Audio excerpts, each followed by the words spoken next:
Hi everyone, today we're looking at a recent industry signal that might seem indirect at first, but actually says a lot about Lee Min-ho's position in the global entertainment hierarchy, and that is how newer actors are openly referencing him as a benchmark for international success.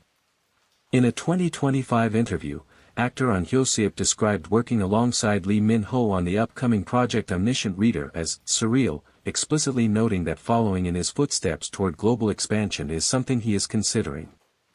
This statement is important because it reflects how Lee Min-ho is perceived within the industry itself, not just by fans, but by actors who are actively shaping the next generation of Korean global talent.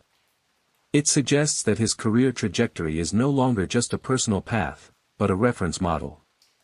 At the same time, discussions online have picked up on this, with fans debating whether his influence comes more from his early dominance in Hallyu dramas or from his more recent transition into international projects like Pachinko.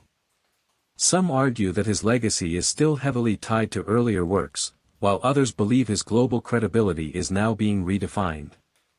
Interestingly, this also connects to a broader industry shift where Korean actors are increasingly targeting international markets, not as a secondary option, but as a primary career strategy. In that context, Lee Min-ho represents one of the earliest successful transitions, even if the path was not always consistent. However, some critics point out that while he paved the way, newer actors may be better positioned to capitalize on streaming-era opportunities, raising questions about whether influence and current dominance are the same thing. So the key question becomes whether Lee Min-ho's legacy will be defined by being a pioneer of global expansion, or whether he will continue evolving alongside the new generation that he helped inspire.